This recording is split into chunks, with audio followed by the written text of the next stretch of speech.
your first name, last name, if you can spell it, and your title as well, please. Yep, Nicholas, Nicholas Jones, and I'm a trooper with the Washington State Patrol.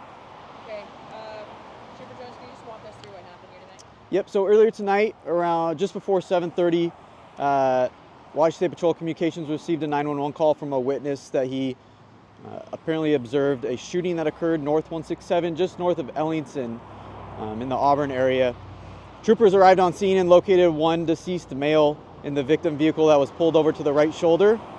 Detectives are on scene trying to determine what caused the shooting, what led up to it.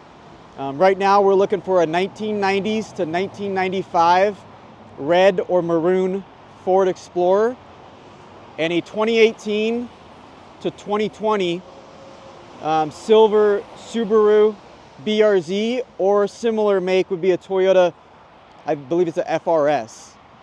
So if you see anything like that, please call 911 immediately.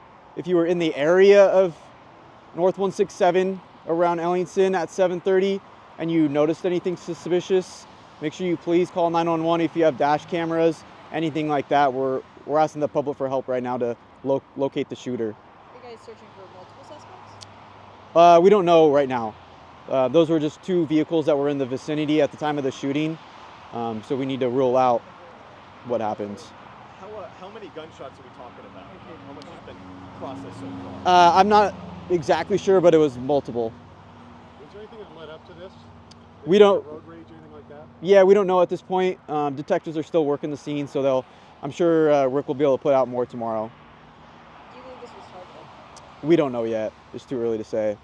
I mean, from a vantage point as a state trooper, I mean, this is awful as it is, but the fact that it was a very busy time, we have shots being fired.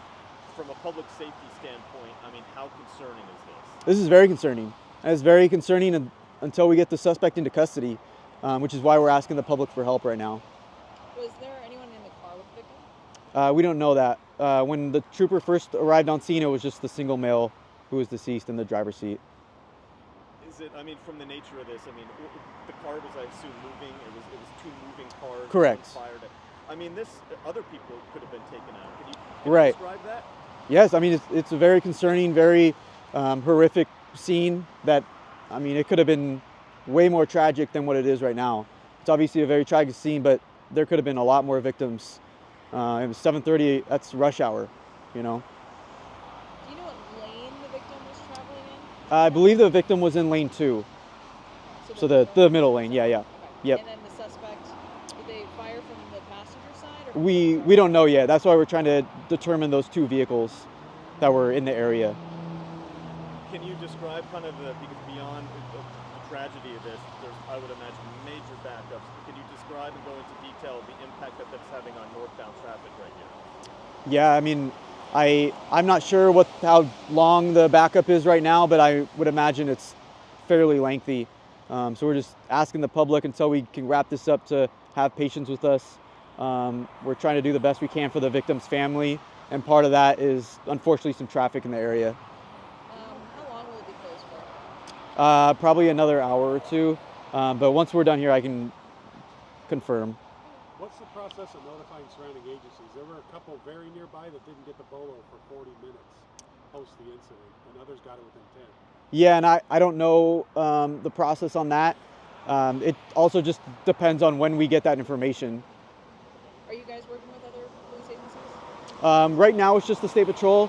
We obviously put out the information on the suspect vehicles or the vehicles of interest to the local agencies, but right now it's just the State Patrol that's investigating. Just last question for me.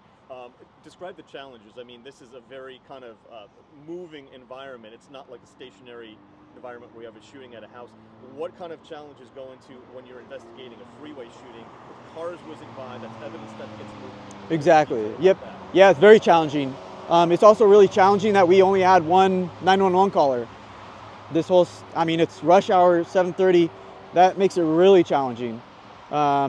And then, like you said, the evidence that's getting picked up, shell casings go in tires, and then they're gone forever. So it is really challenging. The detectives have they have a lot of work ahead of them for this case. I want to clarify that. One caller on this incident? Correct.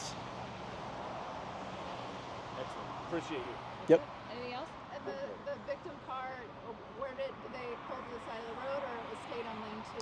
They pulled to the shoulder. So the victim car was on the right shoulder. Yep.